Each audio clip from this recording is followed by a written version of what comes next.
Hello and welcome back to our next recap for Season 3 of the Rekef League. So, this is the recap for Day 3, of course. I needed to think for a moment because all the other, all the divisions are, of course, on Day 4, so I have to go back one day. And I'm actually not sure about the future of these recaps. I like doing them, but because of the discrepancy between the different divisions, it gets a little bit more difficult to keep everything in line because, for example, as you'll see in a moment in Division 1, 3 out of the 4 matches have already been played again, so you can already see the results and the impact on the leaderboard, so it's going to be a little bit difficult to distinguish there, but I think it still might be okay to do them, but I'm not sure if I'm going to keep doing them long term, maybe just for Division 1, because that's the big one, basically. It's the one on top. I don't know. This season I'm going to keep doing them for all of the divisions, and then I'll make a decision regarding that. Okay, that out of the way, let us take a look at the results. First we have our 2 newcomers, so as I've said last time, we did have the 2 players leaving the league, but luckily we managed to get 2 reserve players in right away, or 1 reserve player and somebody that contacted me out of a different league, just to tell them if there's a spot opening up, and then it did right away, and so they could play their game. So we've got the Necrons, which is a necromantic team, as well as the Embracer of the Sun. Might be a what's the word? Might be a Dark Soul reference there. That's the animations of the Returners make them very suited for that. And I know that the Necrons is punnery in some way as well, I think, or at least related to something, but I forgot about to what. So looks like a pretty even start here. But it's really nice that they could play each other first. Well, all the other teams had only a 2-match head start to begin with, so it wasn't too bad. But it's still good that they could start out here. Next up, we have a little bit of an unfortunate result, or unfortunate thing, because it's another concede. So Triple Nelson won 2-0 against Tall and Shiny. But this was very late in the match, I think, or at least I'm not sure yet. I did ask about it, but Grabba, who's coaching Tall and Shiny, did give up on purpose.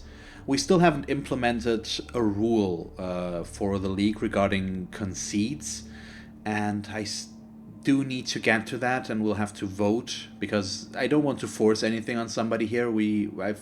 So far we've just tried to decide most of the important stuff democratically by vote, basically. And so I'd like to keep with that, but I don't like the conceding trend. I'm honest about that. I don't concede, and I think just because you're losing and you're down a few players, it's no reason to concede. But it's personal preference there. But we do need a ruling there sooner or later, because otherwise things are going to continue unchecked, and it's just unfortunate, to say the least. Okay, but because of that, win to the Dark Elves. Then we have Post-Ops Pamela String Team Springsteen win 1-0 over the Brittle Brutes, so more Dark Elf wins over the Norse this time. And let's take a look here. Not that bloody, very little SPP gained overall, just 1 injury and 1 touchdown plus the MVPs. And last but not least, we have the Grim Dark versus Red Undead Redemption. That should be Skaven versus Undead. And I just saw this. So the Red Ogre has block. He rolled a double. That's pretty awesome. So he's going to be a very annoying big guy in the long run, assuming he lives long enough. And they tied the game. So, as far as I know, Graba wants to continue and he just gave up, so we should be good here. None of the Match 4 games have been played yet. The Division 3 was the last one to advance to Day 4, I think, so they're not in there that long. The other ones were a little bit earlier. So, these are the setup for the next day, and let us take a quick look at the leaderboard. So as we can see here, our 2 newcomers do continue with the record of the old players, I think. At least it looks like it. Where? Wait. Necromantic and Bretonian. Yeah, or maybe not. Yeah, I think they both count as 2 losses. I'm not sure if that's because the other 2 had 2 losses as well, or if it's they just get rewarded 2 automatic losses because they're in last. I'm not sure there.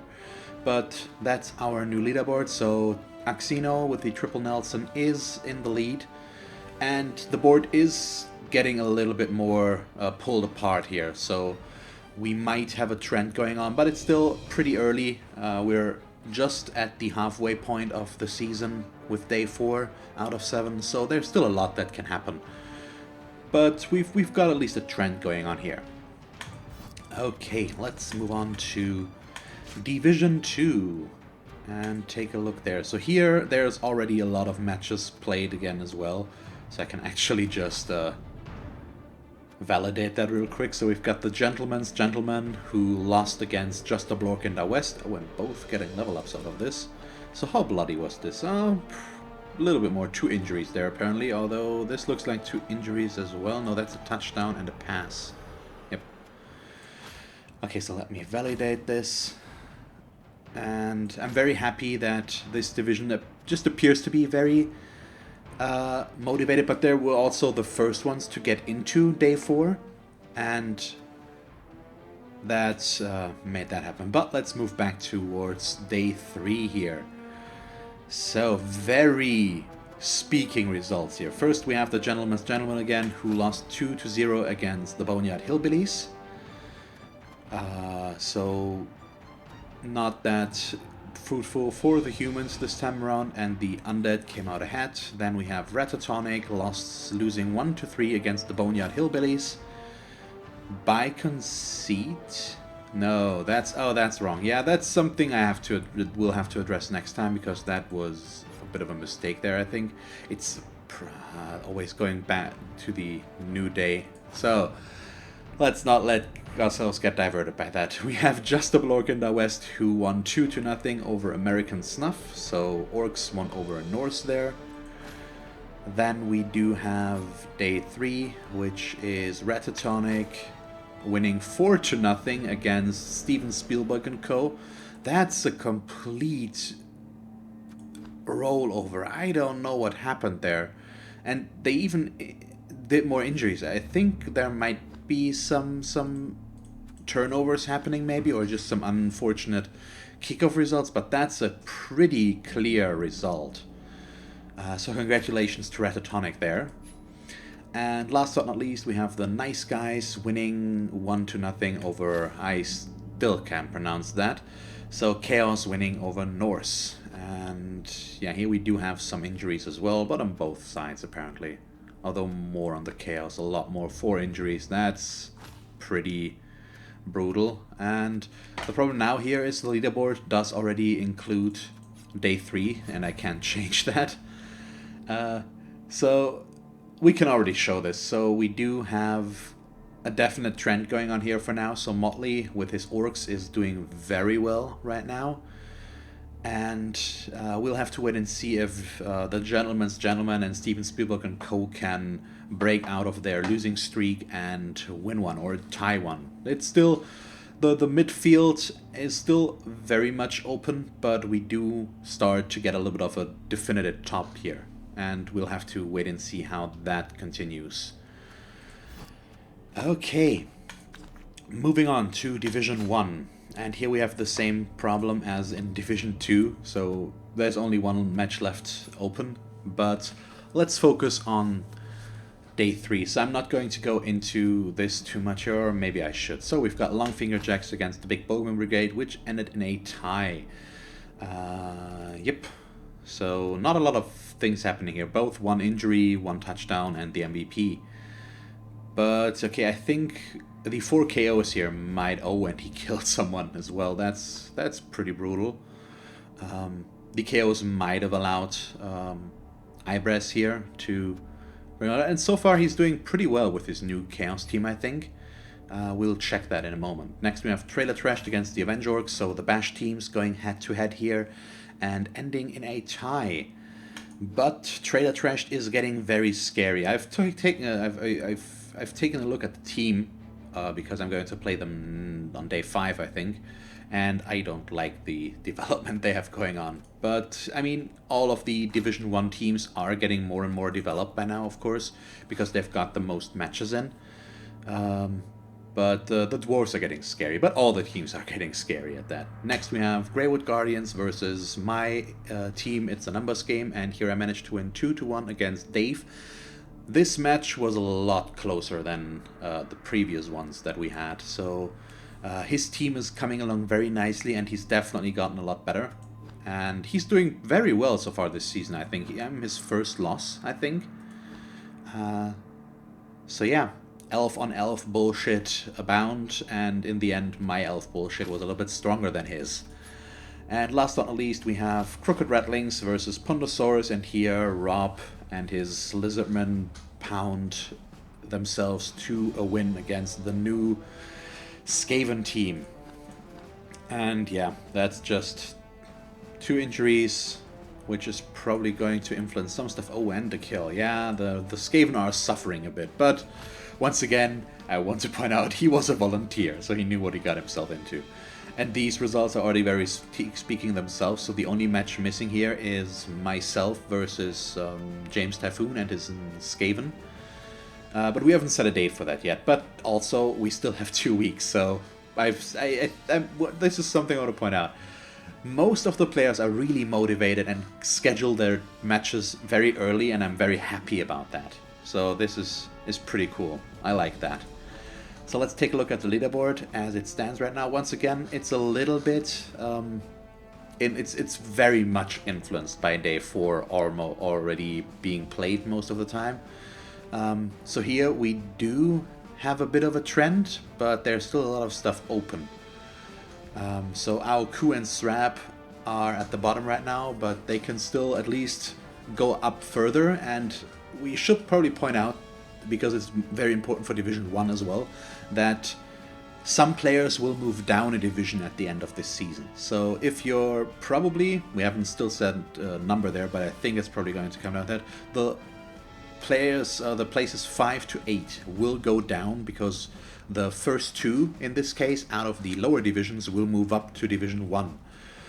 So you want to be in the upper half of the leaderboard at the end of the season. So the battle will be heating up, I think, nearing the end of the season. But here I'm still in the lead, even though I haven't played my 4th match yet. But we'll see. So both myself, or not both, all of us. So Dave, Rob, and myself, we all have 3 wins, and I'm just missing my 4th match here. So I could pull out ahead a little bit further, but we'll see. But Eyebraz, as I've said, is doing pretty well with his Chaos so far. 1 win, 1 draw, 2 losses. Considering it's no skill Chaos against teams that have played 7 to 10 matches, I think, if I'm not wrong, is pretty impressive. And James Typhoon has been doing pretty well with his Skaven as well. Just getting the 1 win is pretty good. But yeah, so... And I think you now see why I have trouble with these recaps, because it's hard to ignore the matches that have already been played, but I don't want to do 3 separate recaps for every division, because I don't know, that's probably not really worth it, and so it gets a little bit difficult. So I'm going to keep this going until the end of the season, and then I might change up the format or just not do them, or we'll see. But yeah, that's the recap for day 3, and you already saw some of the results for day 4. So stay tuned for more matches to come, and for the remaining matches and results after in the recap for day 4. So thank you all very much for watching. I hope you enjoyed this video. If you did, please leave a like and a comment, and if you want to see me ramble on more about this, just stick around. And as always, thanks for watching. I hope that you tune in next time, and have a nice day. Bye.